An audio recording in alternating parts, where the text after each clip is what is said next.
Alors, comme je disais, je vous dis un grand bienvenue, un grand merci pour avoir dit oui à mon invitation dans cet univers de l'animation à distance. Je suis Catalina, je vais vous accompagner dans cette heure et demie de découverte, de jeux, d'échanges de bonnes pratiques sur l'animation à distance. Pour démarrer, j'ai une petite question pour vous. À votre avis, quelles sont les affirmations qui ont été le plus utilisées dans cette dernière année? Vous pouvez activer vos Enlever la, micros pour répondre. enlever la sourdine. Voilà, c'est pas mal, hein? Quoi d'autre?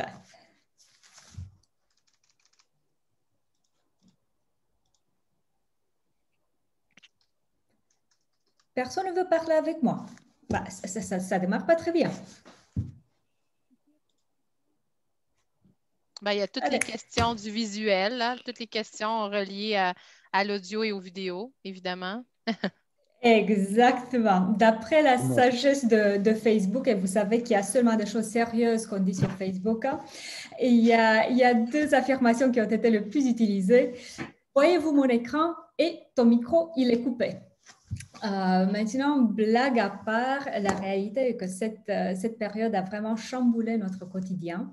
Les besoins des personnes que nous accompagnons ont changé et notre devoir en tant que spécialiste est bien sûr de s'adapter et de répondre le mieux possible à ces nouvelles demandes. Voilà pourquoi l'atelier d'aujourd'hui. Donc, je vais redémarrer mon partage d'écran pour voir sur quoi on va se concentrer aujourd'hui. Donc, comme vous le savez très bien, en ce qui concerne les interventions en ligne, on a pas mal de petites interventions. On peut avoir des coachings, que ce soit en individuel, coaching d'équipe, des webinaires, des tutoriels, des formations. De toute cette liste, on va se concentrer sur les animations de type formation. Mais aussi, les formations, on va les trouver au moins en deux grandes catégories. Donc, on va avoir les formations de type asynchrone, ce qu'on appelle le e-learning. Vous savez, comme exemple, il y a les grandes plateformes genre LinkedIn Learning, Coursera, où on trouve les formations déjà dans un format filmé et on va accéder à la plateforme. Et on va avoir aussi les formations de type en ligne, mais synchrone. Okay, c'est quoi la différence? Dans le synchrone, on est tous connectés en même temps. Les apprenants ont accès à l'animateur en temps réel. Et de nouveau, on va se concentrer sur les formations en ligne de type synchrone aujourd'hui. Plus concrètement, le focus sera sur comment faire en sorte d'avoir tout le monde engagé dans le cadre de nos prestations. Donc, comment assurer l'interactivité en distanciel. Et on va voir ça à travers plusieurs choses. Déjà, les 6 gestes possibles en Zoom. Bien sûr que Zoom n'est pas la seule plateforme disponible pour des visioconférences, mais en même temps, le temps ne nous permet pas de parler de toutes les plateformes. On va jeter un œil sur la relation qu'on a avec le distanciel et l'impact que ça peut avoir sur les prestations que nous avons. En quoi la prestation en distanciel est-elle différente du présentiel pour pouvoir identifier des trucs et des astuces concrètes? On va voir quelques exemples de types de plateformes et des outils disponibles. Et en ce qui concerne les questions et les réponses, je suis là pour vous. Je n'ai pas prévu de session spéciale à la fin pour questions et réponses, donc faites-les venir à fil de l'eau. Et je vais faire de mon mieux de répondre. Donc, en bref, s'il vous plaît, de ne pas me laisser partir dans un discours. Ce n'est pas ça le but. Donc, je vous invite à ce qu'on fasse ce petit atelier ensemble. Qui suis-je? d'un côté, avec la casquette de formatrice et de coach, ça fait un peu plus de 13 ans que je m'amuse à accompagner des personnes et d'équipes à mieux communiquer, mieux se connaître, mieux gérer ses équipes, mieux gérer son aspect commercial, la gestion du temps, la gestion du stress, comment apprivoiser ses émotions. Et avec la casquette de formatrice de formateur, j'interviens sur comment créer et animer des ateliers, que ce soit en présentiel ou en distanciel. Et aussi, dans le cadre de cette casquette, j'anime des certifications au modèle de personnalité, modèle de gestion de stress, modèle de gestion de temps. Donc, c'est-à-dire que je forme d'autres spécialistes comme vous pour utiliser ce genre de modèle. D'ailleurs, je fais une toute petite parenthèse pour vous dire que si jamais vous êtes à la recherche d'un modèle de personnalité à l'intégrer dans vos prestations, le 25 mai, toujours à 17h, nous organisons un petit atelier découverte, toujours gratuit, pour le modèle de personnalité persologue. Donc, si jamais vous êtes intéressé, faites-nous un petit signe et on vous enverra on vous enverra l'invitation. Parenthèse fermée. Alors, pourquoi ce sujet? Qu'est-ce qui me légitime de parler de la formation en distanciel? Comme vous pouvez l'entendre de ma voix, je suis une Française aspirante. Ça fait un peu plus de 3 ans que j'ai déménagé en France et que j'écorche la langue française. Donc, c'est ma vie de nomade, en fait, qui m'a créé le contexte pour découvrir le distanciel bien avant Covid. J'ai découvert pas mal de choses et pas dans la plus facile des manières, parce qu'à l'époque, il n'y avait pas trop d'informations là-dessus. Et j'ai le plaisir de partager avec vous certains des aspects que j'ai découverts. J'aimerais savoir un peu sur vous aussi, voilà, surtout quel est l'intérêt que vous avez sur le distanciel et quel est votre niveau. Voilà pourquoi je vais lancer un petit sondage que vous devrez avoir déjà sur votre écran. Le sondage a tout simplement de toutes petites questions. Avez-vous déjà animé des formations en ligne? Et si oui, quel type de plateforme avez-vous déjà utilisé? Donc, ce qui m'intéresse, c'est plutôt les plateformes que vous avez utilisées pour animer, plus que en tant que participant.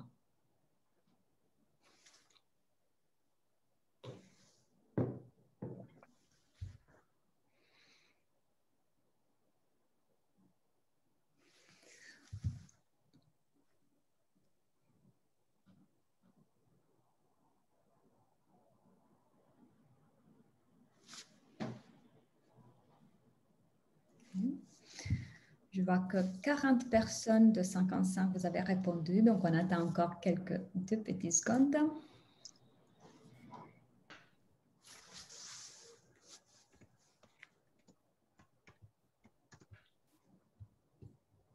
OK, je vois que presque la majorité, vous avez répondu. Donc, je vais arrêter le sondage et partager les résultats avec vous. OK, je vois que la grande majorité d'entre vous, vous êtes dans la catégorie non, mais vous voulez débuter ou vous avez essayé, mais vous trouvez que vous avez besoin encore d'informations. Et je vois qu'il y a parmi vous des personnes qui vous dites que vous débrouillez assez bien et que c'est votre quotidien. Dans ce cas-là, il est possible qu'il n'y ait pas beaucoup de nouveautés aujourd'hui pour vous. Par contre, on peut continuer la discussion ailleurs si vous trouvez que le niveau il est trop débutant dans ce qui va se passer aujourd'hui. Et bien sûr, comme je m'attendais, il y a Zoom qui gagne largement, suivi par Teams. Merci beaucoup. Voilà, je vais arrêter le sondage. Merci beaucoup de nouveau. Merci à vous tous ceux qui avaient déjà activé la caméra. Les autres, je vous invite à les activer vous aussi. Ça va me faire vraiment plaisir de vous voir. Ça va me permettre aussi de voir vos réactions et d'adapter ce qui se passe de faire mon mieux d'adapter ce qui se passe ici. En même temps, bien sûr, ce n'est pas obligatoire. Je comprends très bien si vous n'avez pas fini votre maquillage, surtout les garçons.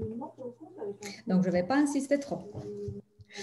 En ce qui concerne les micros, je vous invite à chaque moment que vous avez quelque chose à partager de les activer pour intervenir. En même temps, à savoir que c'est une démocratie un peu limitée. S'il y a des bruits autour de vous et que vous ne vous rendez pas compte, je me réserve le droit de vous désactiver le micro. Bien sûr, vous pouvez le réactiver à tout moment pour intervenir. Alors, est-ce qu'on peut démarrer? Oui, c'est bon? Alors, la manière dans laquelle je vous propose qu'on procède, c'est plutôt une expérience immersive. Ça veut dire quoi concrètement? Moi, je vais vous proposer certaines activités et ensuite, on va prendre la position méta pour voir concrètement comment j'ai fait le geste que j'ai fait et pour que vous puissiez à votre tour les intégrer. D'ailleurs, je profite pour vous poser la question. Voyons, partons du fait on vient d'utiliser le sondage. Est-ce que tout le monde sait utiliser le sondage en Zoom? Je vois quelques personnes qui disent que non. Alors, êtes-vous intéressé de savoir comment on les utilise? Oui, super. Concrètement, qu'est-ce qu'il y a à faire? Vous avez vu déjà qu'il y a une barre à outils en Zoom. Si vous cherchez maintenant l'option, vous n'allez pas la voir parce qu'on ne va pas avoir exactement les mêmes options en Zoom quand on est animateur ou on est avec le statut de participant. Pour l'instant, c'est moi l'animateur, c'est vous les participants, donc vous n'allez pas trouver l'option de sondage. Mais une fois que c'est vous qui avez créé la réunion, donc c'est vous l'animateur, dans ce cas-là, vous allez chercher tout simplement dans la barre à outils l'option polling si vous avez installé l'application en français, sinon sondage, vous appuyez sur ça. On va vous ouvrir une petite fenêtre où on va vous demander de add questions, ajouter une question. Une question. Voilà, vous appuyez sur ça et on va vous ouvrir de nouveau une petite fenêtre où vous saisissez tout simplement le titre de votre sondage.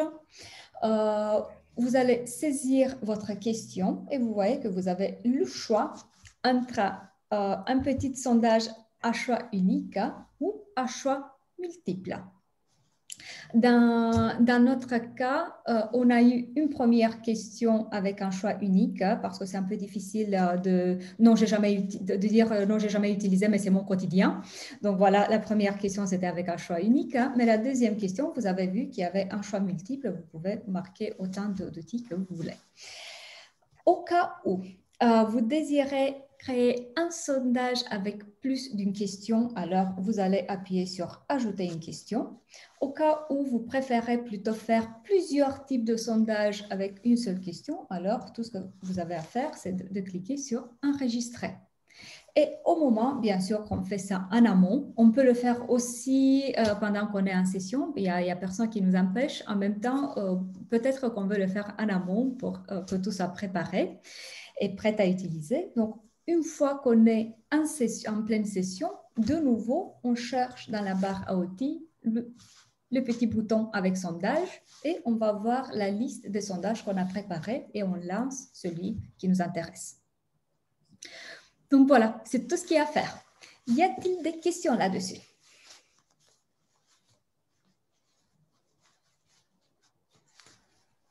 Oui, moi j'en ai une. Je vous en prie. Est-ce qu'on peut extraire les résultats de ces interrogations pour pouvoir conserver ça? On peut les extraire. Par contre, pour ça, il est nécessaire d'aller sur le compte en ligne.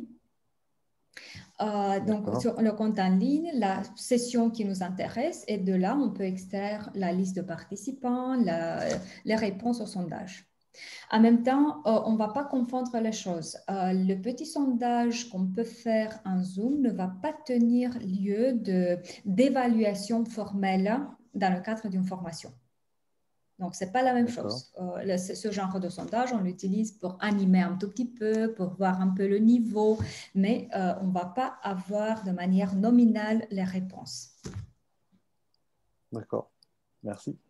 Avec plaisir. Je vois quelques mots sur le chat. Laissez-moi juste voir s'il y a quelque chose en termes de questions. Non, il n'y a rien. De toute façon, je vous prie d'utiliser plutôt le micro et de me poser les questions de vive voix. Ça va être beaucoup plus simple que d'aller les chercher sur le chat. Oui, bonsoir. Alors, j'ai une question, excusez-moi. C'est Caroline. Oui. Donc, bonsoir à toutes et à tous. J'ai une question. Pour utiliser très fréquemment Zoom, je n'ai jamais vu cette icône polling, en fait, pour... Vous l'avez en anglais ou en français?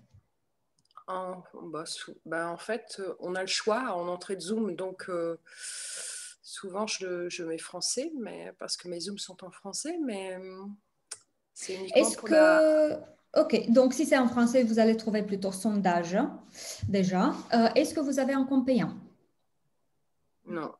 Non. Ok, voilà la réponse. C'est pour ça que... Oui, voilà. Donc, c'est pas anodin. Avoir un compte payant, ça va nous donner accès à toutes les options de Zoom. Oui, voilà.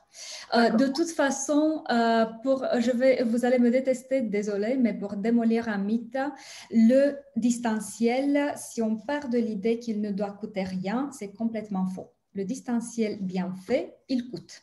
Combien il coûte, ça va dépendre de chacun. Donc, on va faire notre choix de matériel, de notre budget d'outils utilisés, que ce soit des outils de visioconférence, des outils collaboratifs. Mais l'idée que le distanciel ne doit pas coûter, c'est complètement faux. Et si vous décidez de vous lancer vers le distanciel, au moins un bon outil de visioconférence payant, ce sera nécessaire. Parce que sinon, si vous restez sur l'option gratuite, déjà, vous allez être forcé de couper vos sessions à 40 minutes et vous n'allez pas avoir accès aux options qui vous permettent l'aspect collaboratif. Excusez-moi, une fois de plus, pour avoir le format gratuit, je n'ai jamais mes sessions coupées à 40 minutes. Je sais pas exactement ce qui se passe dans cette période. Je sais qu'avec les divers confinements, ils ont donné plus d'options, même pour la gratuité. Mais normalement dans des périodes normales, pour les comptes gratuits, après 40 minutes, la session se coupe. Ou on nous demande de mettre la carte bleue. Ça ne se coupe pas directement. On nous donne quand même l'option de payer et de continuer. Mais peut-être que dans cette période, peut-être qu'ils ont fait des exceptions. Je ne sais plus. Bonsoir à tous. Je suis Nathalie Touche. Je peux apporter une réponse à Caroline. Merci. Et c'est en règle générale quand on n'est que deux. Moi qui fais du bilan de compétences, je peux aller au-delà de 40 minutes par le fait que nous soyons que deux en ligne. Donc, ça continue au-delà des 40 minutes. Par contre, dépasser ce chiffre, il faut prendre effectivement un compte payant. Écoutez, merci, mais excusez-moi d'avance d'insister.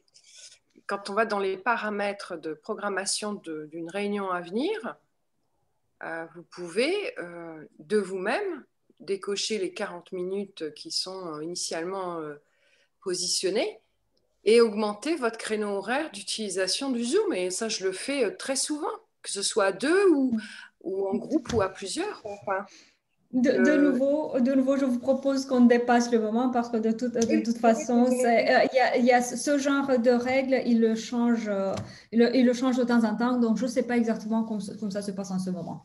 Mais ce qui est clair est que les options collaboratives ne sont pas accessibles aux comptes gratuits. Quand je dis collaboratif, c'est genre sondage, Caroline, ce que vous disiez que vous ne trouvez pas. Oui, ça c'est bon. Il faut l'option payante. Oui. D'accord. Alors, donc on a vu les sondages. Je vous propose qu'on continue avec une autre option et pour cela, on va introduire une petite activité. J'aimerais savoir, en ce qui vous concerne, ce que vous aimez et ce que vous n'aimez pas dans le cadre d'une formation en ligne. Je parle surtout en tant qu'animateur. Donc, c'est vous qui animez la session. Qu'est-ce qui vous fait vraiment plaisir dans l'animation à distance et ce que vous n'aimez pas trop, ou pas du tout peut-être. Et pour cela, on va introduire l'option annotation. Qu'est-ce qu'il y a à faire pour cela? Vous allez en haut de votre écran. Vous allez voir normalement une petite barre verte avec You are viewing Catalina Mariuzza's screen si vous l'avez en anglais. Sinon, vous voyez l'écran de Catalina Mariuzza. Juste à côté, il y a View Options, option d'affichage. Et une fois que vous cliquez sur l'option d'affichage, il y aura une petite liste déroulante. Vous allez choisir de cette liste l'option Annoter. Annoter ou Annotate. Est-ce que jusqu'ici c'est trouvé? Une fois que vous appuyez sur Annoter, on va vous ouvrir une petite barre à outils et vous allez choisir l'outil texte. Vous pouvez choisir aussi l'outil dessiner, Draw, si vous êtes vraiment très fort. Par contre, je crois que ça va être un peu difficile d'écrire avec l'outil dessiner. Donc, choisissez plutôt l'outil texte. Est-ce que c'est trouvé?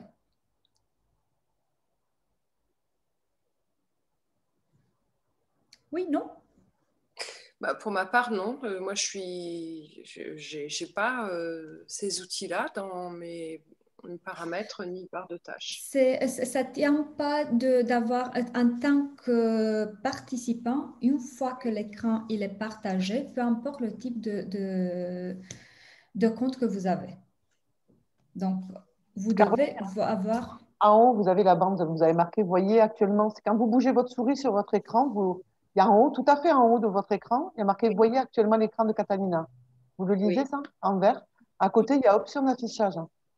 Ah, ok, d'accord, merci. Vous cliquez dessus, et là, il y a marqué annoter. Donc, vous cliquez sur annoter, et du coup, vous allez avoir une barre d'outils où vous avez texte, draw qui apparaît, dessiné, marquage, flèche.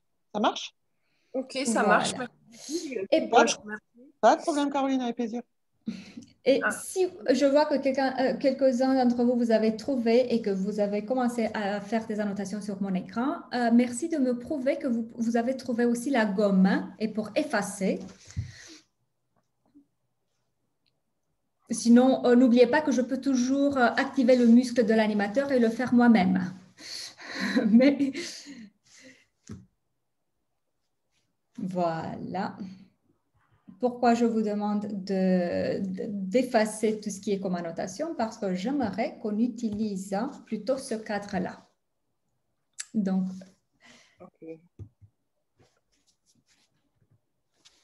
donc, à gauche de mon écran, vous allez mettre ce que vous aimez. À droite, plutôt ce que vous n'aimez pas.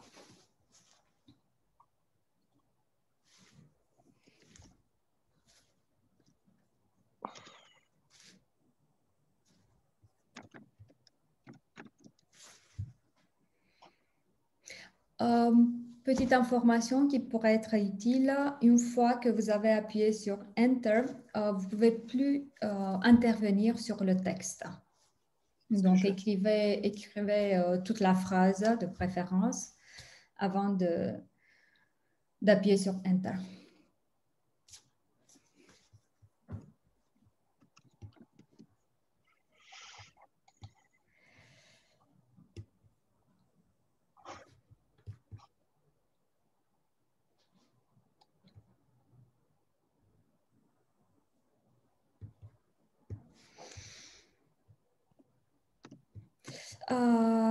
Je vois sur le chat, si vous êtes sur iPhone, effectivement, vous n'allez pas avoir l'option. C'est pour cette raison-là que je vous ai demandé de vous connecter plutôt d'un ordinateur.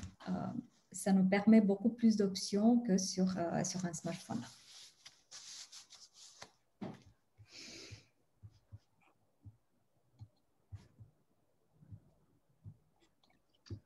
pas que j'écrive.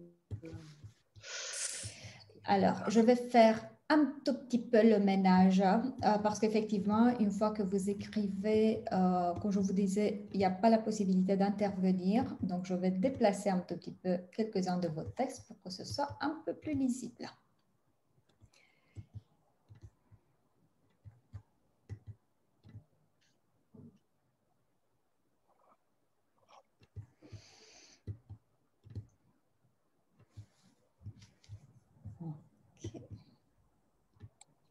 J'ai une question, Catalina, c'est Laetitia. Oui.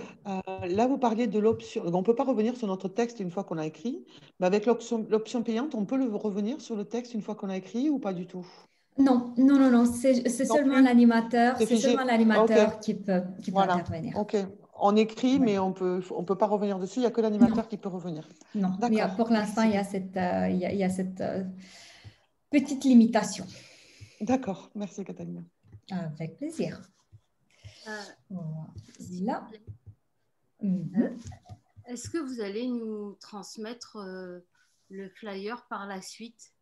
Avec grand plaisir, à deux conditions, que vous mettiez vraiment votre nom et prénom, vos vrais noms et prénoms dans l'avatar pour que je puisse vous identifier dans la liste.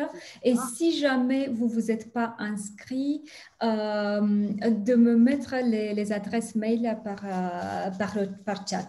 Parce que certains d'entre vous, vous êtes inscrits, sinon je peux pas avoir vos infos. Et par contre, là, vous allez nous expliquer comment on passe d'un côté et de l'autre. Comment vous passez d'un côté à l'autre, dans quel sens? Oui, par exemple, je dis n'importe quoi, créativité, je dis n'importe quoi, je n'aime pas. Pour passer de l'autre côté, vous allez nous expliquer comment on fait ça? Je n'ai toujours pas compris, désolée. Donc, quand vous me dites passer sur l'écran ou… Comment faire passer un mot de l'autre côté? Vous ne pouvez pas. Si vous pensez, ce que vous voulez dire, c'est comment déplacer un mot d'un côté à un autre, vous ne pouvez pas. Tout le monde le fait là. Non? Non, Alors, non, c'est moi. C'est moi qui ai joué avec les mots. Je les ai déplacés un tout petit peu pour qu'il y ait un peu plus d'espace. C'est pour ça que je n'y arrive pas. Oui. Donc, c'est exactement ce qu'on disait. Une fois que vous avez écrit, pour vous, ça reste figé. C'est moi qui peux déplacer les textes. Excusez-moi, j'ai une question. C'est un paramètre bloqué où l'animateur peut décider que les participants pourront à un moment ou à un autre justement intervenir pour les passer d'un endroit à un autre. Avec Zoom, on n'a pas cette liberté. D'accord, c'est avec Teams, hein, c'est pour ça que je pose la question. En fait, non. D'accord, pas avec Zoom. Ok, merci. Ça, c'est une option payante, c'est ça? Non, ça ne tient pas de payant ou de pas payant. Donc, le droit que vous avez, c'est de faire des annotations sur l'écran. Mais ensuite, vous ne pouvez plus intervenir sur les annotations que vous avez faites. D'accord. Mais le fait de basculer de l'un ou de l'autre, c'est une option payante, on est d'accord? Non, ça ne tient pas. Vous ne pouvez pas tout simplement le faire. Yamina, en fait, c'est Laetitia. En fait, il n'y a pas d'option payante dans cette histoire. C'est simplement que Zoom fonctionne de telle façon que nous, intervenants extérieurs, on peut écrire, mais on ne peut pas basculer le mot d'un côté à l'autre. Il n'y a que l'animateur. Ce n'est pas une option payante. C'est le fonctionnement de Zoom qui est comme ça, en fait. Quand c'est le statut de chacun. Il y a un statut animateur. Voilà, un statut. Voilà. Il a des droits plus que nous par rapport, voilà, pour pouvoir écrire ou bouger, tandis que nous, on a juste la possibilité. Vous voulez écrire d'un côté j'aime, mais il faut réécrire de l'autre côté j'aime pas le même mot. On ne peut pas le déplacer en fait. Mais ça fait partie du fonctionnement de Zoom et pas une option payante ou pas payante en fait. D'accord. Merci Laetitia. Pas de problème. Alors, je vous propose qu'on arrête, avec l'écriture. Juste une précision, c'est que c'est un pouvoir qui est donné à Catalina parce que c'est la formatrice. C'est l'animatrice. L'animatrice. Oui. Voilà, c'est tout.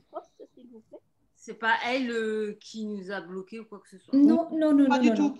Je suis méchante d'habitude, mais ça pas cette fois-ci. Catalina, quand même. Pas de problème. Alors, je vous propose qu'on arrête avec l'écriture et vous revenez dans la barre à outils d'annotation et vous allez trouver l'option marquage ou stamp si vous l'avez en anglais. Ce qui fait que ça va vous permettre de mettre des petites cœurs. Si vous avez trouvé l'outil texte, vous avez aussi le marquage. Donc, là, il n'y a pas de discussion. Et je vous invite, par contre, si vous pouvez attendre juste un petit peu pour vous dire qu'est-ce qu'on va faire avec les petits cœurs et les autres signes. Donc, vous allez mettre des cœurs sur les affirmations que vous aimez bien, avec lesquelles vous êtes en phase, des petits signes d'interrogation pour les affirmations que vous trouvez que ne sont pas très claires, et peut-être le X pour barrer les affirmations avec lesquelles vous n'êtes pas du tout d'accord.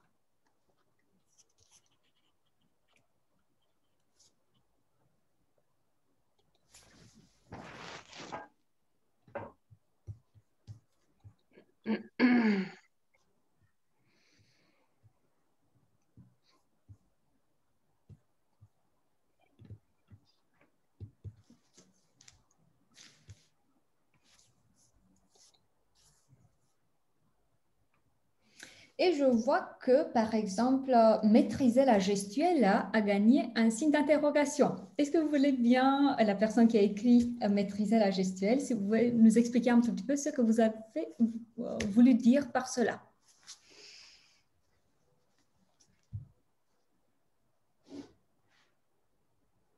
Oui, c'est moi. Je ne sais pas si on m'entend. Oui.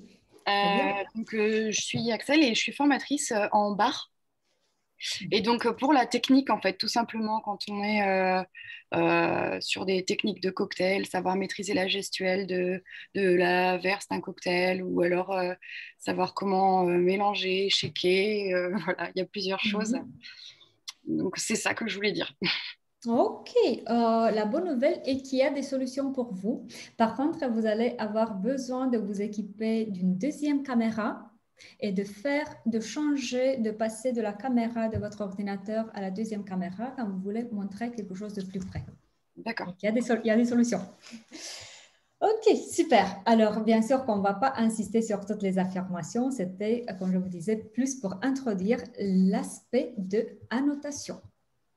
Et alors, on va voir tout de suite comment on utilise, vous avez vu l'expérience participant, et on va parler tout de suite comment faire en tant qu'animateur pour s'en servir des annotations. Alors, il y a quelques petits gestes à faire.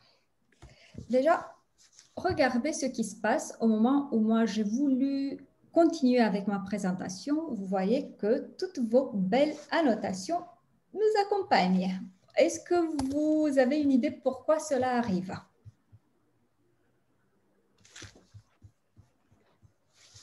Parce que c'est figé, je pense, sur un écran et en fait, il faut d'abord supprimer pour pouvoir continuer en fait. Voilà. Si on fait un imprimé écran pour garder les annotations et les garder en image, donc on fait une copie d'écran ou un découpage et après on supprime, mais en fait, c'est figé sur l'écran en fait, les annotations, puisqu'elles viennent de l'extérieur en fait. Elles ne viennent pas du bloc de l'animateur, elles viennent de toutes les autres personnes qui l'ont noté indépendamment. Exactement. Okay. Exactement. Donc, voilà pourquoi il y a 3 gestes à faire au moment où on utilise les annotations. Donc, comme vous avez vu, on démarre par expliquer où tout le monde trouve les annotations et tout ça. Une fois que les annotations sont faites et qu'on veut arrêter l'activité, le premier geste à faire, ça va être de révoquer le droit d'annoter. D'ailleurs, je vous invite à essayer de nouveau à écrire quoi que ce soit sur mon écran.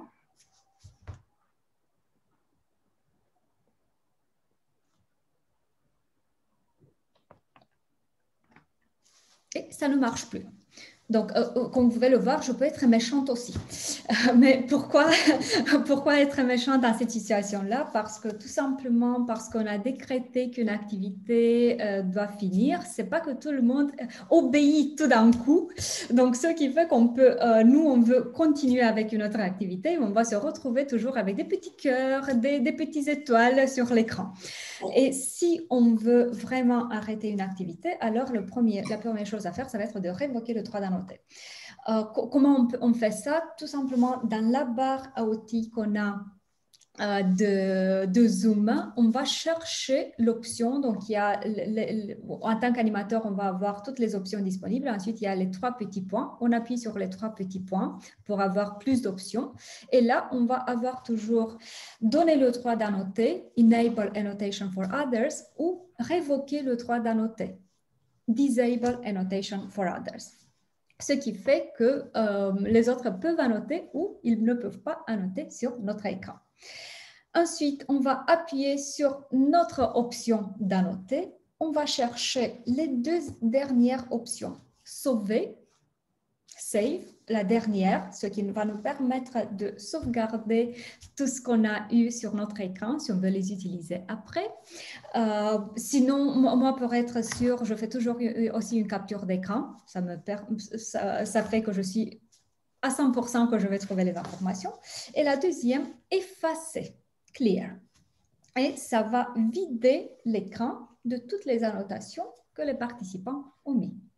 Et qu'on peut vraiment continuer notre activité. Excuse-moi, Catalina, je n'ai pas vu ou vous révoquez? De nouveau, on va avoir cette option seulement si c'est nous qui avons partagé l'écran. Donc, l'idée, donc si c'est nous qui avons le statut d'animateur. Sinon, à ce moment-là... J'ai bien compris, mais ça ressemble à quoi l'endroit où vous avez cliqué en tant qu'animateur? C'est tout simplement, voilà, je vais vous montrer. Est-ce que vous voyez la barre à outils que je viens de mettre sur mon écran? Voilà, parfait. Voilà. Donc, il y a la barre à outils tout simplement de Zoom et les 3 petits points. Et voilà, Enable Annotation for Others, ce qui fait que maintenant, vous pouvez annoter et ensuite Disable Annotation for Others. Parfait, merci. OK, avec plaisir. D'autres questions? Sinon, je vais prendre votre silence collectif quand tout va bien et on continue. Catalina? Oui. Oui, alors du coup, pour faire le j'aime pas, en fait, on fait ça sur un slide de PowerPoint qu'on a partagé. C'est ça, c'est sur le fond? On fait exactement sur ce qu'on veut. Peu importe le type de document, ce qui compte, c'est en fait le partage d'écran qu'on a fait. Donc, l'option annoter, elle va être liée seulement à un partage d'écran. Sinon, par exemple, voilà, j'arrête le partage d'écran. Même si je vous active l'option de pouvoir annoter, vous n'avez pas sur quoi annoter. On ne peut pas noter sur toi, donc. Ça va être un peu difficile. Vous pouvez essayer, mais ça va être un peu difficile. Donc voilà, un grand avantage du distanciel, ils ne peuvent pas écrire avec les feutres sur nos visages.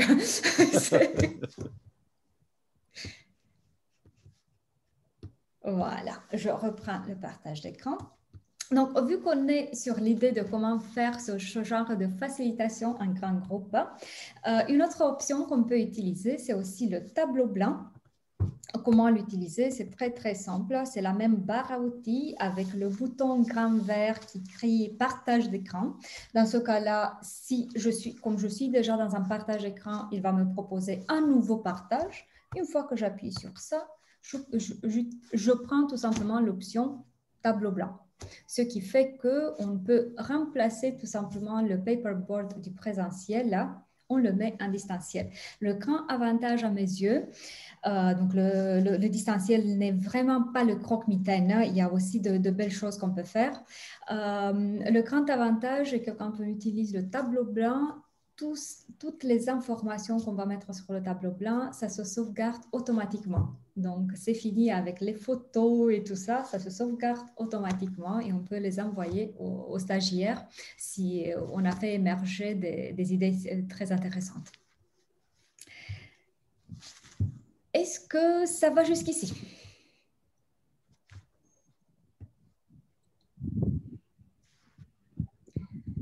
Est-ce que je vous ai dit que j'aime votre enthousiasme? Oui, tout va bien, Katharina. Merci. Ça, tout va bien, ok, merci à moi aussi. Top, tout va bien, ça, pas de souci. Merci, merci. Oui, le silence, c'est l'enfer. On était tous muets. Oui, on va être plus expressif, je pense. Merci, voilà, merci, j'apprécie. hein, voilà, on est 60 personnes, on va être 60 personnes enthousiastes, tout va bien. Alors, quand on passe en digital, hein, il y a quelques aspects à faire. Donc, on va parler déjà d'une maîtrise des outils. Et quand je dis des outils, c'est qu'il y a plus d'un outil. Donc, on va avoir au moins un outil pour le côté visioconférence. Dans ce cadre-là, on utilise Zoom. Hein, mais on va parler aussi des outils collaboratifs.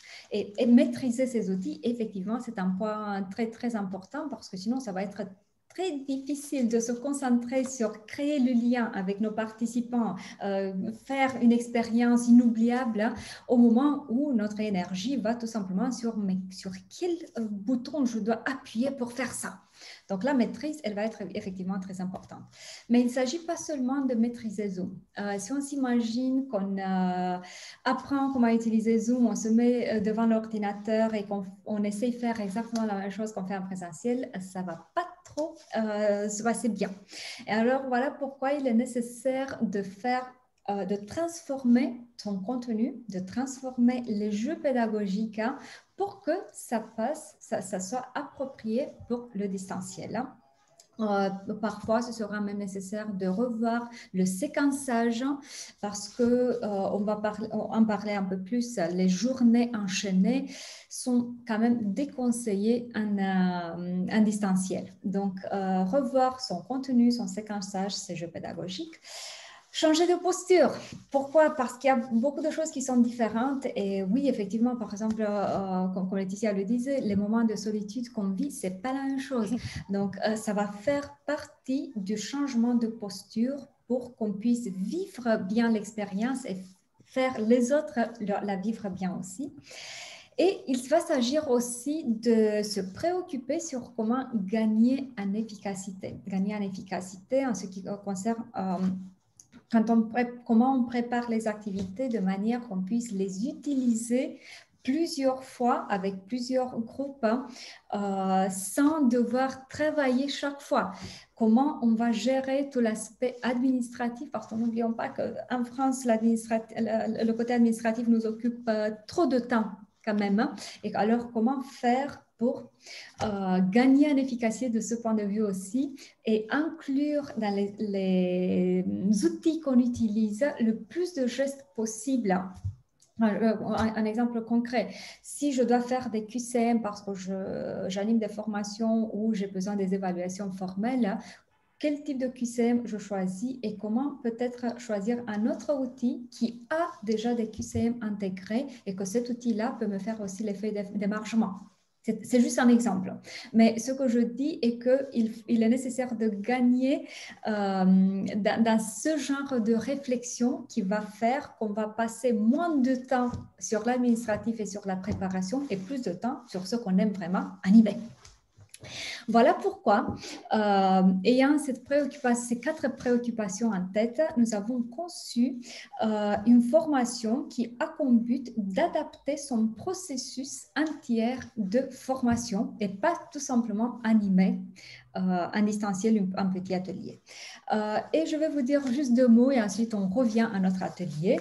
Donc, à partir de 7 mai, la formation dont je vous parle maintenant va démarrer. Le format va être de 7 sessions de 2h30 avec un gros travail intersession. Et en bref, voici le contenu de la formation. Donc, c'est en 7 modules. Pour le premier module, on va se concentrer sur processus, objectif, séquençage et le peaufinage de Zoom ou d'un autre outil. Par exemple, ça peut être Teams pour ceux qui sont plus intéressés d'un autre outil que Zoom. Pour la deuxième session, le matériel technique, comment faire son choix de matériel technique et comment adapter son contenu. Et ensuite, 2 autres outils. Donc, dans chaque module, on va avoir d'autres outils collaboratifs. Pour la 3e session, comment adapter ces jeux pédagogiques et 2 autres outils. 4e session sur l'animation en son virtuel.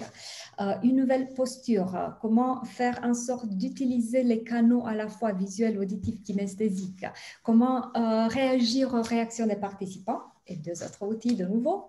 5e session, le flux de communication et l'évaluation, donc tout ce qui est formulaire, QCM et outils qui nous aident à faire la gestion complète de la formation. 6e session, celle que j'aime le plus, c'est la session où ça va être à vous d'animer une mini-formation, mais en mettant en scène le process intégral de formation. Et la 7e session, ça va être la session où on va se vanter avec nos réussites et on va aussi dire ce qu'on n'a pas réussi à faire pour en trouver des solutions. Donc, la 7e, ça va être toujours un mois après la 6e.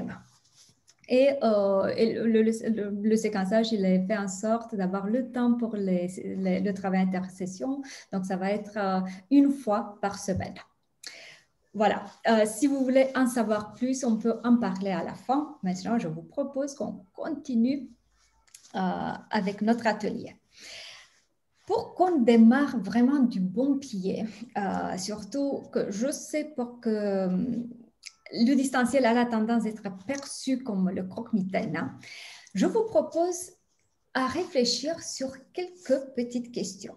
La première, quel est mon style en tant qu'animateur et quels sont mes besoins en tant qu'animateur? Pourquoi cette question?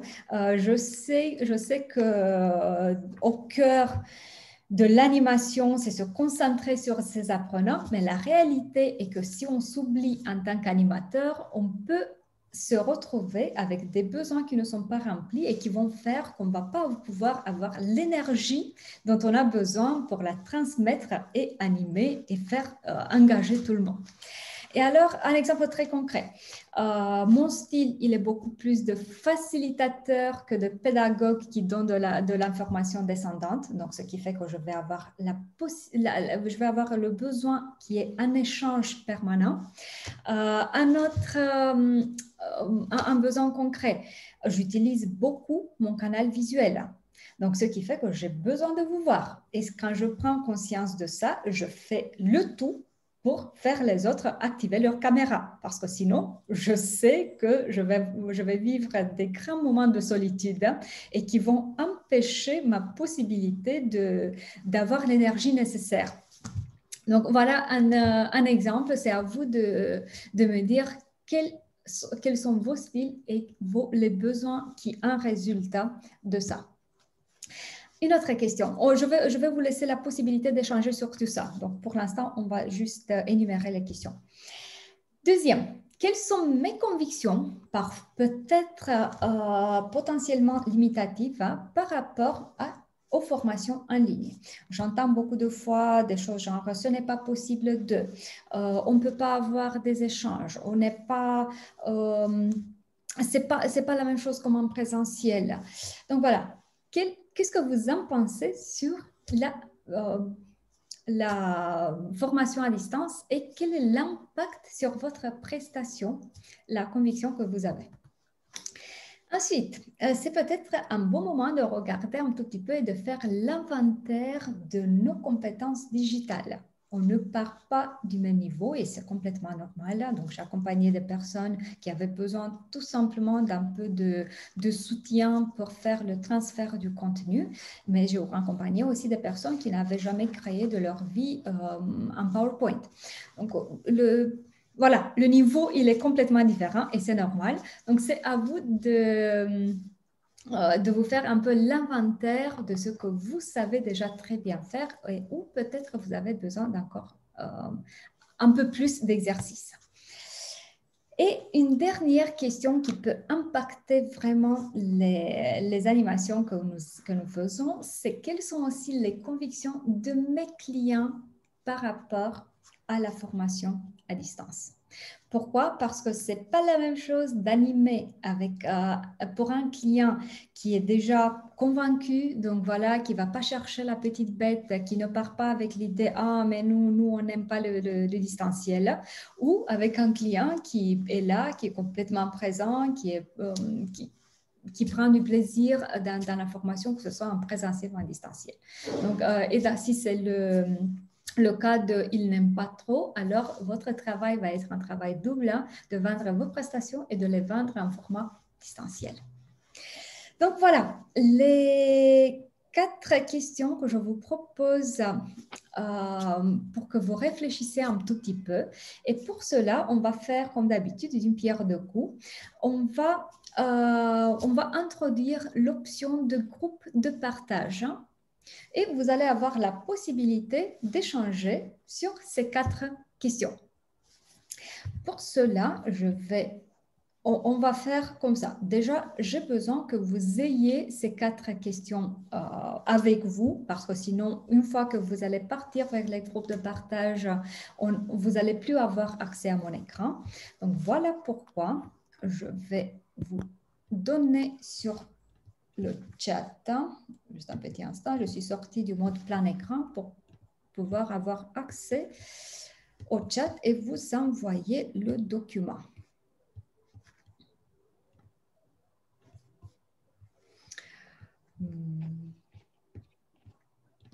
Voilà. Donc, je viens de vous mettre dans le chat, je viens de vous mettre une capture d'écran des 4 questions. Tout ce que vous avez à faire, c'est de cliquer. Merci de ne plus écrire sur le chat maintenant parce que vous allez faire le plus difficile pour ceux qui n'ont pas trouvé encore le document. Donc, tout ce que vous avez à faire, c'est d'aller sur le chat, de cliquer sur le document que je vous ai donné et de le télécharger. Au cas où, je ne sais pas pourquoi vous ne le trouvez pas, tout ce que vous avez à faire, c'est de faire une capture d'écran sur ce qui est sur mon écran maintenant. Donc, tout ce que je veux est que tout le monde ait les 4 questions avant de partir dans les groupes de partage. Pour moi, c'est bon. C'est bon. Parfait. Pour moi aussi. Moi, entre-temps, je vais commencer à préparer les groupes de partage. Et quand vous me confirmez que c'est bon pour tout le monde,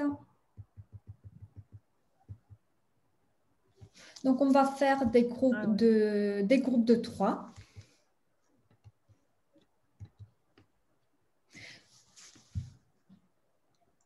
Toi, en tant qu'animatrice, donc c'est toi qui fais le partage des groupes, hein, mais par rapport à la la différence entre la version payante et gratuite, hein, combien tu peux faire de groupes? Parce que là, je vois qu'on est 50. Tu parles de faire... Je vous propose qu'on parle sur les groupes de partage après ce qu'on revient. OK. OK. OK. Alors, donc, moi, je suis en train de créer les groupes de partage. Avant qu'on parte dans les groupes de partage, de petites informations.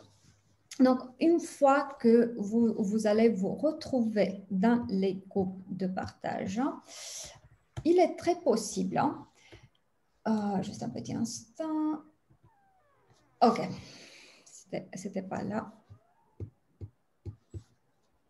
voilà, c'est ça l'information que je cherchais.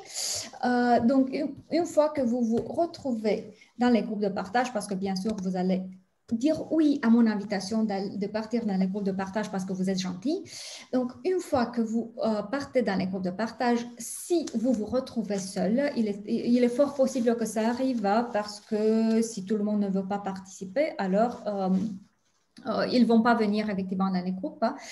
Tout ce que vous avez à faire, c'est d'appuyer sur le bouton « Inviter l'animateur ». Moi, je viens dès que je peux. On va voir où est le problème et je vais vous déplacer dans une autre salle pour que vous puissiez échanger.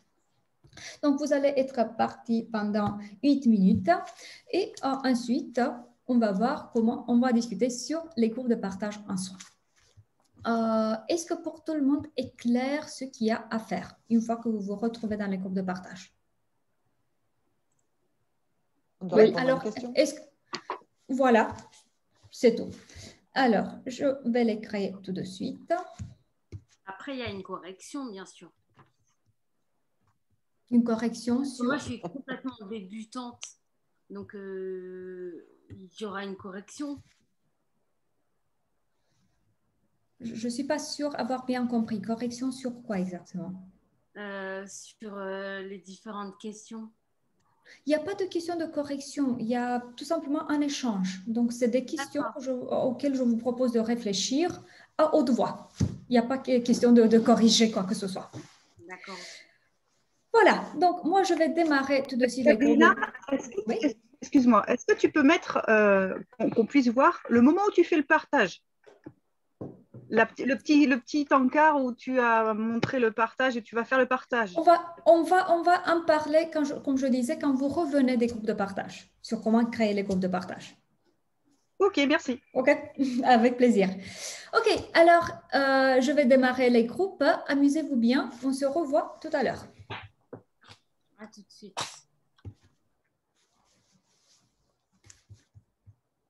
Pour le coup, c'était rapide.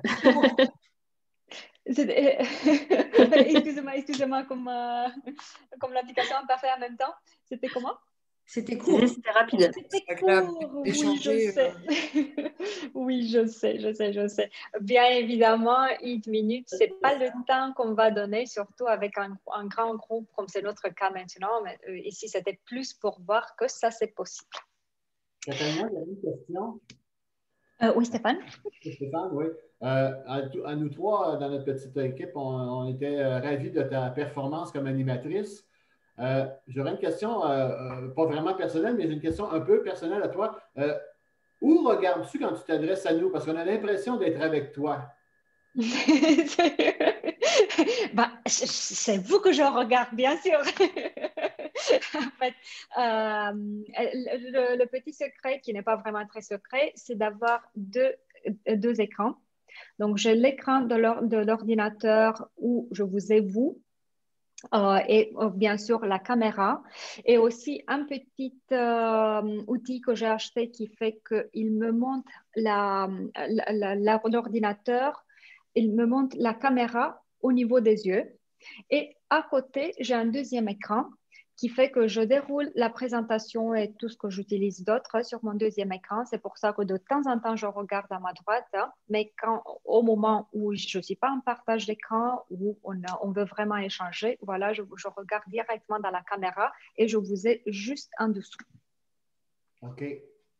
Merci. Avec plaisir. Pour compléter cette question, est-ce que tu fonctionnes avec l'application? Parce que j'ai vu que tu travaillais sur Apple. C'est directement avec l'application Zoom ou alors directement sur un navigateur? Toujours avec l'application Zoom.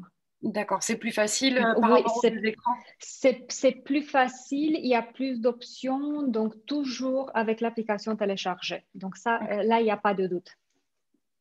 Ok, alors regardons un peu comment on fait les groupes de partage. Il n'y a vraiment rien de compliqué. Donc de la même barre à outils, il n'y a pas plusieurs, donc on ne peut pas se tromper. On va choisir l'option Breakout Room si c'est en anglais, diviser les groupes si c'est en français. Ça va nous permettre de créer effectivement les groupes de partage. Donc on va nous ouvrir une petite fenêtre où on va nous poser la question dans combien de salles on veut mettre les participants, ce qui n'est pas vraiment très intuitif. Nous, quand on réfléchit en présentiel et quand on crée les activités, on réfléchit plutôt en termes de combien de personnes on veut par groupe. Mais Zoom nous demande combien de salles on veut avoir. J'insiste sur ça parce que moi, ça m'est arrivé avec un grand groupe, on me posait des questions de tous les sens et j'ai divisé 70 personnes en deux groupes, voilà, de 35. Et je les ai envoyés à échanger. Donc non, c'est l'inverse. C'est combien de salles on veut. Et en bas, on nous calcule combien de personnes on va avoir par salle. Donc on va déplacer la flèche jusqu'à ce qu'on trouve le nombre de personnes par salle qui nous convient. Et ensuite, pour gérer effectivement, on va appuyer, ça ne se voit pas sur l'écran, mais dans le coin en bas à gauche, on a une petite roue. Dès qu'on clique sur ça, on ouvre les paramètres, ce que vous voyez en bas. Donc, ça va nous permettre de mettre le temps d'échange. Est-ce qu'on veut leur donner une période à la fin où on les annonce, vous avez encore 1 minute, 2 minutes, 30 minutes.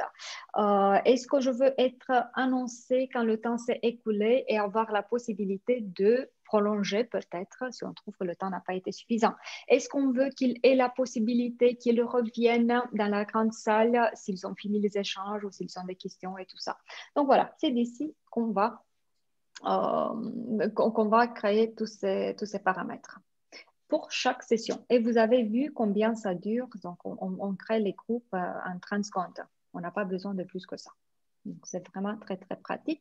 Et plus que ça, une fois que les salles sont créées, on peut tout simplement, on appuie de nouveau sur groupe divisé et on clique sur chaque salle et on peut rejoindre la salle. Donc, on peut se balader en temps réel dans toutes les salles. Y a-t-il des questions? Alors, moi, j'ai juste une interaction, Catalina, c'est parce que quand j'ai commencé à faire des petites salles comme ça, on m'a demandé d'aller dans les préférences du logiciel parce que c'était pas d'origine, c'était pas par défaut. Il avait fallu d'abord Ouais. le mettre dans les. Alors, je ne sais pas si c'est encore le cas, mais c'est pénible si on. En fait, ça dépend beaucoup du type d'abonnement qu'on a eu, mais si on démarre avec un compte non payant et on augmente le forfait, donc voilà, on passe à un compte payant. Dans ce cas-là, il est fort possible effectivement que vous ne trouviez pas l'option. Et dans ce cas-là, tout ce que vous avez à faire, c'est d'aller dans votre compte en ligne, paramètres, vous allez trouver une longue liste des options et vous cherchez tout simplement diviser les groupes, sondages et vous cochez les 2 cases. C'est tout ce que vous avez à faire. Et une fois que vous cochez, ça se fait automatiquement. Donc, vous ne devez pas attendre. Ce n'est pas comme chez Webex, par exemple, vous devez attendre 2 jours pour que les modifications se font. Merci, Fabien. Je vais avoir une petite question aussi, savoir par rapport au groupe, est-ce que si on décide de faire des groupes à un moment et qu'on veut refaire les mêmes groupes, ça refera automatiquement les mêmes groupes ou alors ça va remélanger les personnes? C'est plutôt dans l'autre sens. A priori, il fait les mêmes groupes, donc on doit mélanger si on veut que ce soit des groupes différents. D'accord. Et c'est dans les paramètres de gestion de groupe, c'est ça? En fait, non. Si vous regardez toujours sur mon écran, on a la possibilité de le faire de manière automatique ou manuelle. Si on choisit toujours automatique et qu'on est le même groupe, on n'a pas quitté la session, donc l'ordre va être la même. Hein, donc, le logiciel va créer les groupes dans la même ordre. Et si on veut les créer de manière différente, alors on passe en manuel. On passe en manuel et on peut assigner les personnes dans la salle qu'on veut. Merci. Avec plaisir. Alors, je vous propose qu'on jette un œil sur les différences du distanciel avec le présentiel pour qu'on voit quelques petites astuces. Une différence qui est vraiment très, très, très évidente, mais voilà, on ne peut pas s'en passer, c'est le fait qu'on dépend à 100% de la qualité de l'Internet. Voilà pourquoi ce sera nécessaire de vous connecter plutôt dans un filaire que via le Wi-Fi, surtout si vous n'êtes pas en fibre. C'est pas que ça va faire un changement énorme, mais ça va aider un tout petit peu à la qualité de votre bande passante. Prévoir un plan B. Pourquoi? Parce que au moment où vous avez des fluctuations, au moins avoir une autre option. Moi, par exemple, ce que j'ai fait, c'est que j'ai pris un forfait 4G de 60 gigas que j'ai toujours à la portée de main. Ça m'est arrivé, par exemple, il y a eu des problèmes dans la rue où j'habite. Pendant une semaine, je n'ai pas eu d'Internet. C'est très pratique quand tu fais 90% en ligne. Donc, voilà, ce forfait m'a permis vraiment d'avoir mes sessions sans problème. Et un autre aspect, s'assurer que les participants, eux aussi, ont conscience de ce besoin d'une bonne bande passante. Alors, s'assurer, ce n'est pas qu'on va aller chez eux et s'assurer qu'ils ont la bonne bande passante, mais ce qu'on peut faire, c'est au moins d'envoyer dans le mail des prérequis la nécessité d'avoir cette bonne bande passante. Donc, qu'ils s'assurent, je ne sais pas s'ils font les visios de chez eux, qu'ils s'assurent qu'à ce moment de la journée, personne d'autre n'est sur Internet ou qu'il aille dans un endroit où ils peuvent avoir une bonne bande passante, parce que sinon, effectivement, c'est là où on déteste le distanciel, où quand tout le monde se déconnecte, quand on ne peut pas finir au moins un petit chapitre de notre formation avec tout le monde présent en même temps, c'est difficile. Une autre différence, c'est le fait que le cadre, lui, il change complètement. Et oui, on le sait. En même temps, parfois, on oublie d'anticiper ce que ça peut créer comme changement. Donc, ce que je vous propose est de leur faire un petit mail avec les indications en termes d'attente comportementale. Plus concrètement. Donc, on va mettre, bien sûr, je suis sûre que vous pensez à ça déjà, les documents, les formulaires vers les questionnaires à remplir, les liens pour se connecter, la durée, tout ça, c'est du bon sens. Mais ensuite, d'autres choses, genre qu'ils se connectent avec, je ne sais pas, 5-10 minutes avant pour qu'il y ait le temps qu'ils règlent tout ce qu'il peut avoir comme problème de connexion. Qu'ils s'installent dans un endroit tranquille pour qu'ils puissent intervenir avec le micro. Ça peut paraître banal, mais comme maintenant, il y a vraiment un chevauchement de terminologie entre webinaire et formation, il y a beaucoup qui s'attendent que ce soit du descendant. Donc, quand ils mettent le micro, tu entends les chats, les chiens, les enfants.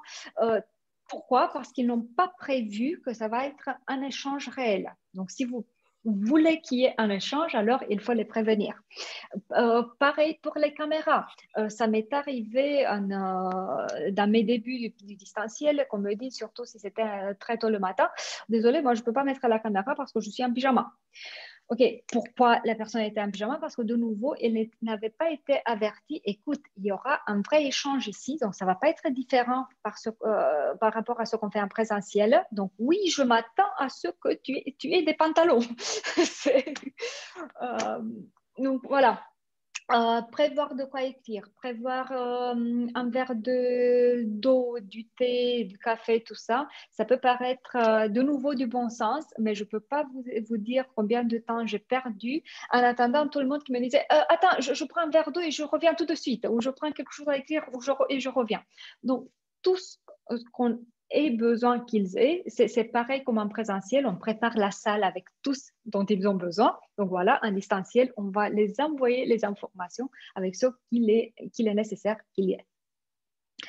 Une autre chose par rapport au fait que le cadre change complètement, on va prévoir toujours une marge de temps un peu plus large concrètement. Si j'ai dans ma tête qu'on va faire une petite activité, un groupe divisé de 15 minutes, je vais mettre toujours au moins 5 minutes de plus en m'attendant à ce qu'il y ait une personne qui n'a pas réussi à se connecter, qu'il y ait une personne qui n'a pas réussi à trouver le document dans le chat, qui ne sait pas faire une capture d'écran, qui. Donc, et ça suffit que ce soit une personne qui ne réussit pas pour que tout le monde attende. Donc, ce qui fait que les 15 minutes ne vont être jamais 15 minutes pour de vrai en distanciel. Est-ce que je suis claire jusqu'ici? Oui. Très clair. Une autre différence, la possibilité de mouvement, elle est plus réduite qu'en distanciel. Qu'en présentiel, excusez-moi. Donc, en présentiel, ça m'est arrivé que les personnes, tout simplement, se mettent sur le sol, voilà, en tailleur, qu'elles se lèvent tout simplement pour aller chercher un café ou quelque chose. En distanciel, c'est plus difficile. Pourquoi? Parce qu'on est collé le popotin sur la chaise. Hein. Et l'ironie est que le popotin sur la chaise, ça peut fatiguer autant que travailler son jardin. D'une manière différente, mais c'est la même sensation de s'en crever à la fin d'une journée. Donc, voilà pourquoi il est nécessaire d'accepter qu'il y aura un impact sur la durée et sur les activités qu'on pourra faire. Donc, en termes de durée, je vous suggère de favoriser plutôt le format 2 heures ou 3-4 heures, donc 2 heures ou demi-journée, que journée entière. Bien sûr qu'au moment où le client insiste et on n'a pas vraiment d'autre choix, on va s'adapter à la journée entière. Ce n'est pas que ça ne peut pas être fait. Tout ce que je dis est que si vous avez le choix, alors marchez plutôt vers le format 2 heures, 2 heures et demie ou demi-journée.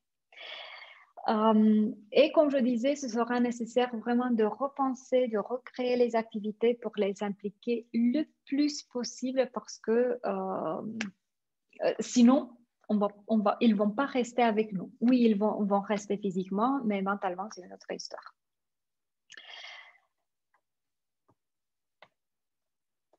Une autre différence, on ne peut pas toucher et se toucher, dans le sens de on ne va pas se donner la main, l'échange d'énergie ne va pas être le même.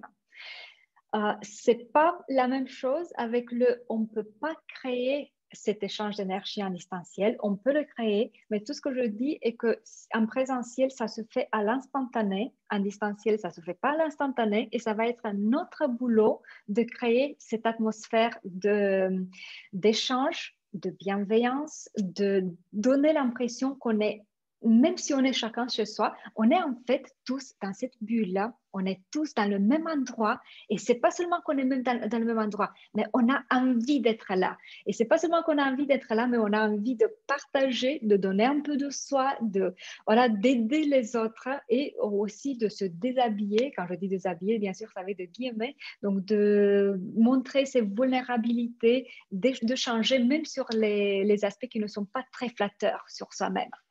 Donc, pour tout ça, il y aura un peu de travail. Voilà pourquoi ça va être vraiment essentiel de ne pas louper les brise-glaces parce que ça va vraiment contribuer à cette atmosphère de convivialité dont je parle. Et c'est le cas même quand on fait des programmes, comme c'est le programme dont je vous ai parlé de cette session. Donc, en début de chaque session, nous allons proposer un petit brise-glace pour remettre tout le monde dans l'atmosphère.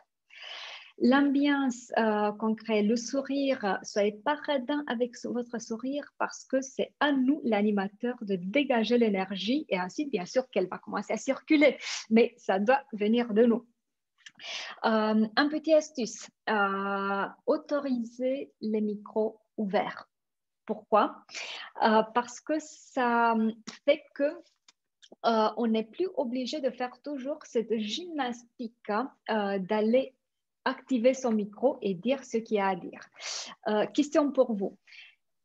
Combien de fois pendant notre session, il y a eu des petites idées, des petites blagues qui vous sont venues à l'esprit et combien de fois vous avez activé le micro pour dire votre petite blague?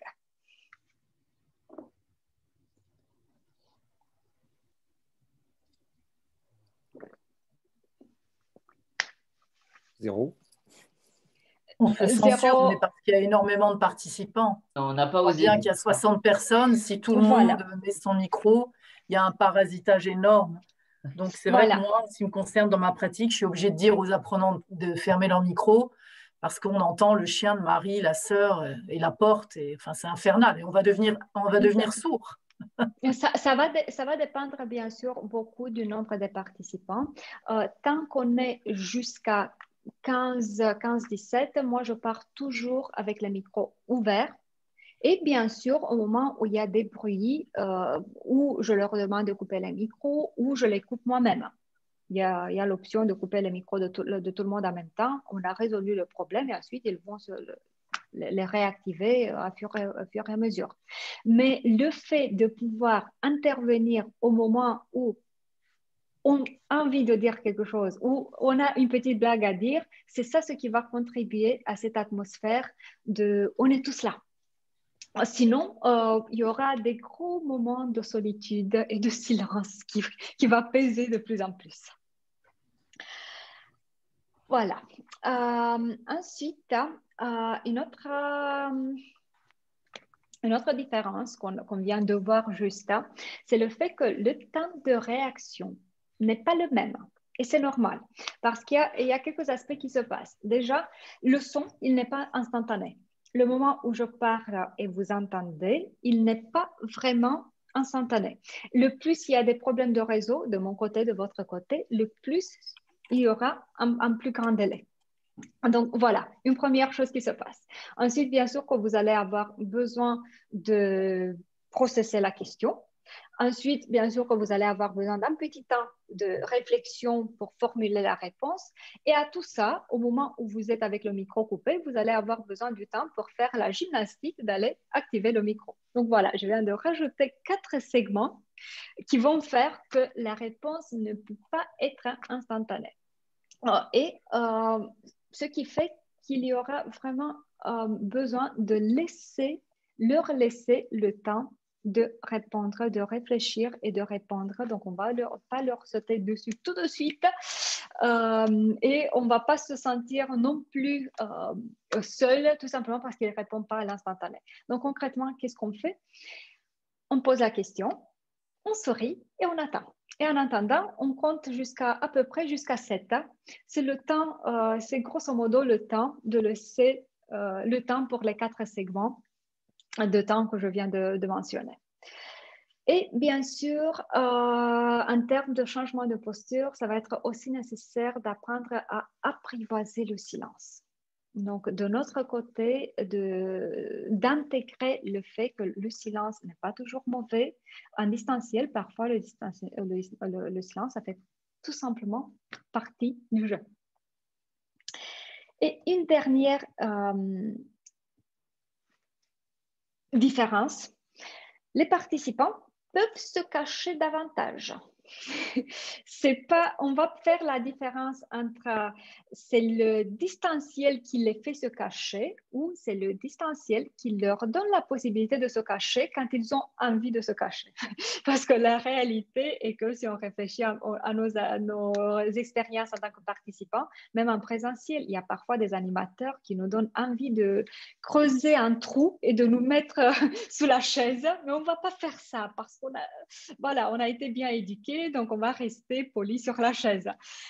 En distanciel, on a la possibilité de couper la caméra, on a la possibilité, même avec la caméra activée, de prendre le téléphone, de zapper, de voir ce que le voisin a mangé sur Facebook. Donc, voilà.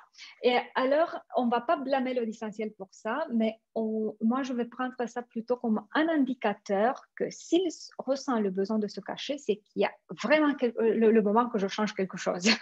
Parce que s'ils font ça, c'est que c'est à moi d'agir différemment. Et alors, qu'est-ce qu'on peut faire? Comme je disais, les inciter à allumer les caméras, ça va aider vachement. Et oui, bien sûr que tout le monde va dire, mais mon réseau ne me permet pas. Et alors, à cela, qu'est-ce qu'on dit? On dit, essayons avec les caméras activées. Et si ça ne marche pas vraiment parce que ça coupe, il n'y a pas de problème. On va vous attendre à vous reconnecter et on va continuer avec les caméras désactivées. Mais je vous assure que 80% des cas, ça fonctionne pour presque tout le monde avec les caméras activées. On va valider ensemble le programme de pause. S'ils disent « j'ai besoin », on leur propose 5 minutes, ils disent j'ai besoin de 15 minutes de pause, alors on leur accorde les 15 minutes de pause parce que c'est plus important que dans le temps qu'ils sont avec nous, soit vraiment avec nous, que de chercher à faire autre chose parce qu'en fait, s'ils demandent cette pause, c'est qu'ils ont besoin de cette pause. Mais sinon, pardon Catalina, sur une durée de module de 2 heures par exemple, est-ce qu'il est souhaitable d'en imposer une pause? Alors, d'habitude, moi, je préfère les formats 2 heures parce que 2 heures, ça permet en général de ne pas mettre une pause. Par contre, ce que j'ai appris à faire, ne vous imaginez pas que je l'ai fait dès le début parce que je suis du style, on a du travail à faire, donc on va travailler et je vais donner le plus de moi-même. Par contre, ce que j'ai appris à faire est que parfois, une petite pause, ça peut aider vraiment. Donc, même dans le format 2 heures, quand 1 heure est passée, je pose gentiment la question, est-ce qu'on a besoin d'une petite pause technique? Quand je dis petite, voilà, c'est 3 minutes, 4 minutes, 5 minutes, pas plus. Et beaucoup de fois, je reçois la réponse « Oh, mais non, on a encore 1 heure, on peut tenir, c'est bon. » Mais le fait même d'avoir posé la question, ça aide. Ok, merci. Et aussi, il y a des situations où j'entends dire « Ah oui, effectivement, j'avais besoin depuis qu'on a démarré, mais je n'osais pas dire. » Ok, alors, vas-y. Je préfère que tu m'écoutes moins stressé que de t'abstenir pendant 1 heure de plus. Voilà, donc voici quelques-unes des différences que moi j'ai perçues, voici quelques-unes des suggestions que j'ai pour vous. Est-ce que vous avez à votre tour des retours d'expérience à faire? Moi, en tant que formatrice, j'avais beaucoup de stagiaires. J'avais des BTS qui ne voulaient pas mettre la caméra simplement parce qu'ils étaient chez eux, qu'ils n'avaient pas envie qu'on voie chez eux. Et en fait, sur Zoom, ce qui est pratique, c'est qu'on peut mettre un écran de fond d'une image de ce qu'on veut. Du coup, on peut cacher son intérieur. Parce que voilà, on n'a pas fait le ménage, on n'a pas rangé, il y a les enfants qui courent derrière, mais voilà, avec le son coupé, on les entend pas. Et de fait de mettre un écran de fond avec une photo permet qu'on ne visualise pas l'intérieur de chacun et il n'y ait pas un côté vision, voilà, un côté intrusif en fait chez les personnes.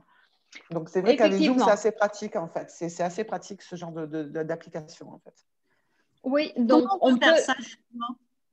Comment ça se fait ça? À côté, donc vous avez le micro, la caméra dans la barre à outils en bas. Et à côté de la caméra, vous avez une petite flèche. Et la deuxième option, ça va être Choose Virtual Background, choisir l'écran virtuel. Ok.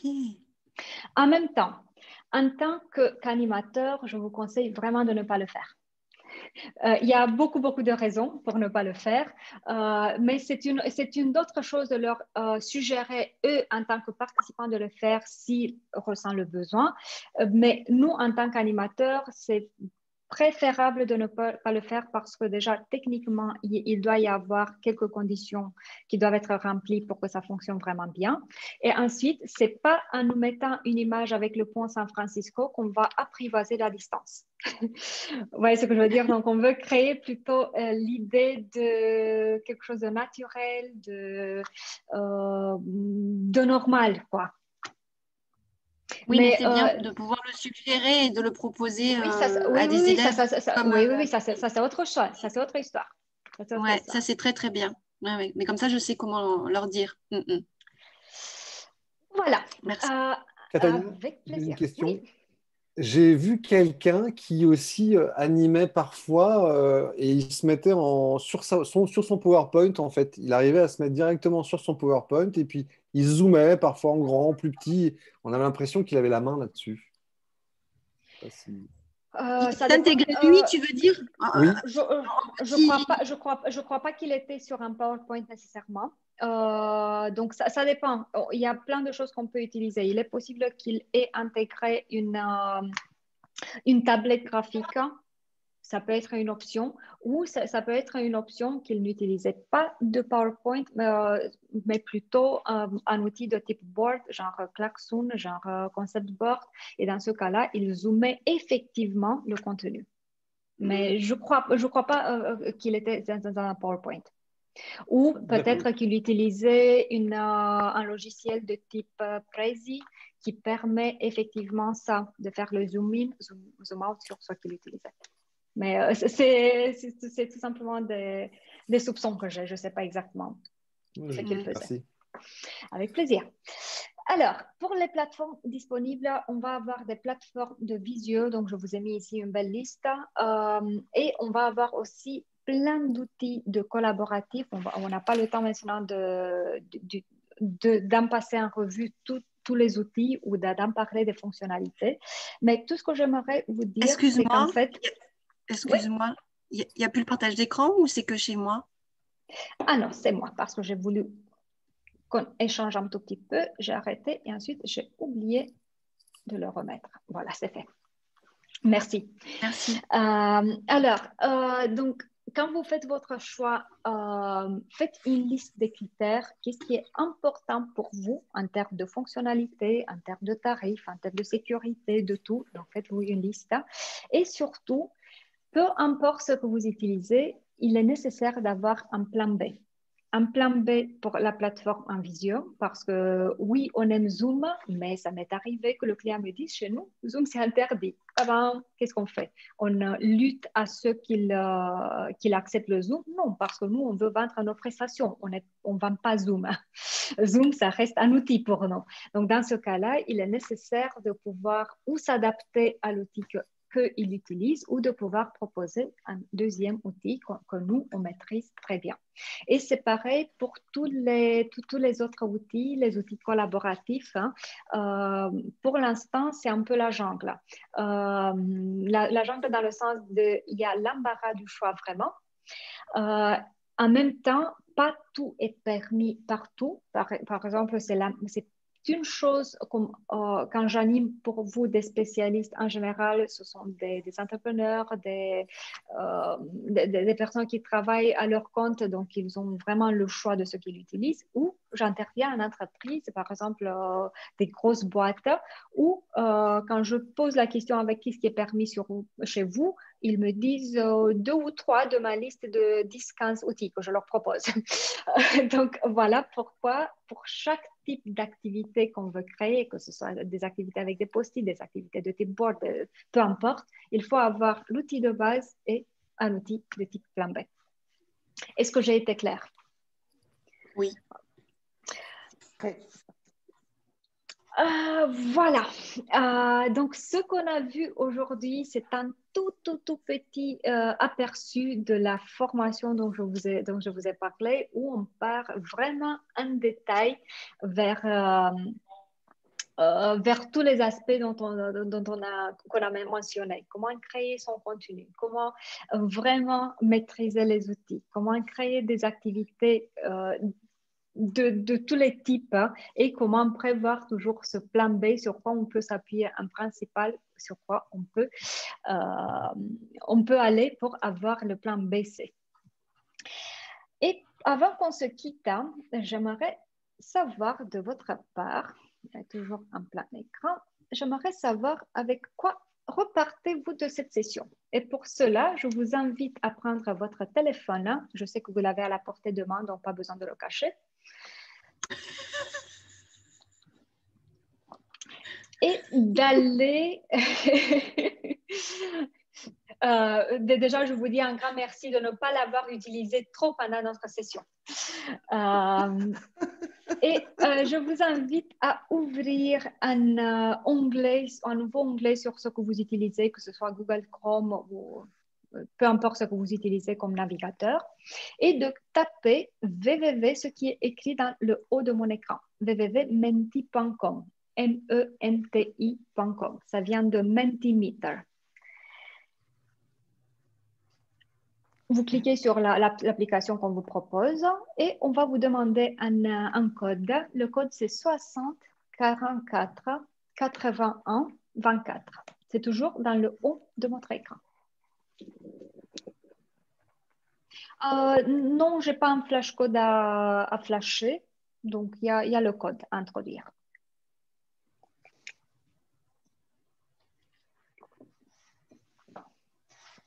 Et vous allez avoir la possibilité de marquer vos réponses. Vous avez la possibilité de mettre 3 réponses. J'accepte aussi la réponse, je repars avec rien.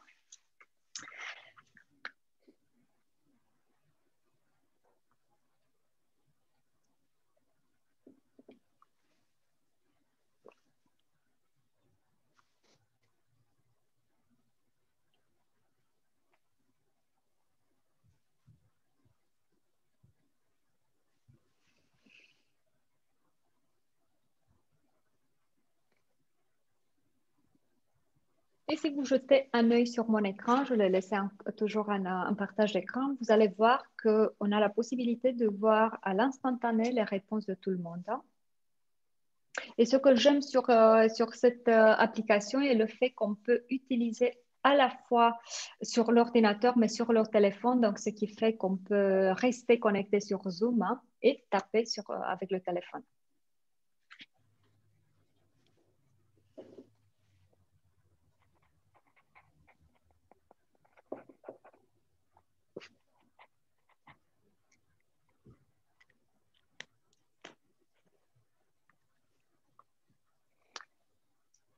Et si vous regardez en bas à droite, on voit en temps réel aussi le nombre de réponses qu'on a. Donc, ça nous permet en tant qu'animateur de pouvoir calibrer un petit peu. Est-ce qu'on laisse encore ouverte l'activité? Est-ce qu'on s'arrête?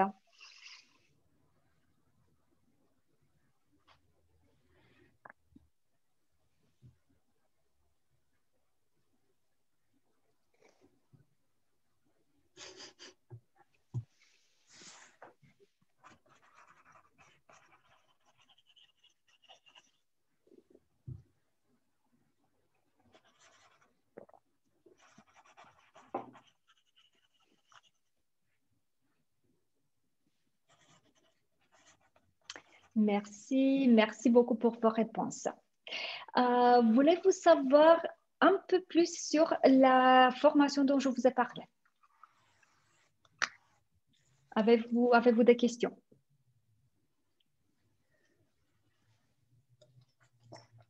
C'est plutôt clair. C'est clair, oui. C'est une formation gratuite?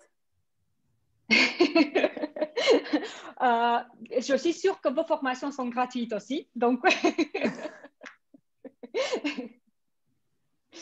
non, ce n'est pas une formation gratuite, c'est une formation payante. En même temps, donc, vu que vous avez posé la question, je vais partager aussi les infos sur le prix. Donc, le prix, il est de 750 €. La formation, elle est éligible pour les OPCO, si vous avez toujours des fonds. Et nous avons trouvé aussi une solution créative pour que ce soit éligible CPF.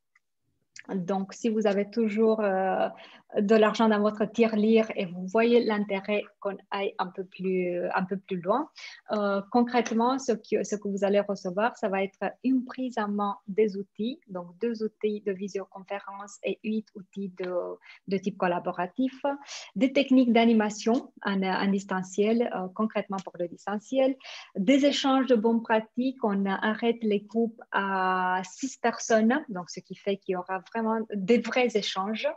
Et bien sûr, du temps, parce qu'on a fait un condensé de dizaines d'heures d'expérience et de recherche que vous allez recevoir. Y a-t-il d'autres questions? Sinon, alors, je vous dis un grand merci. Si je peux vous aider avec quoi que ce soit, même en dehors d'un échange transactionnel, ça va être avec plaisir. Vous avez mes coordonnées, donc n'hésitez pas. Bonsoir. Merci beaucoup. Merci. Merci Catalina, merci à tous. Merci Catalina. Au revoir. Bonne soirée. Au revoir. Merci. Au revoir. Au revoir, merci. Au revoir.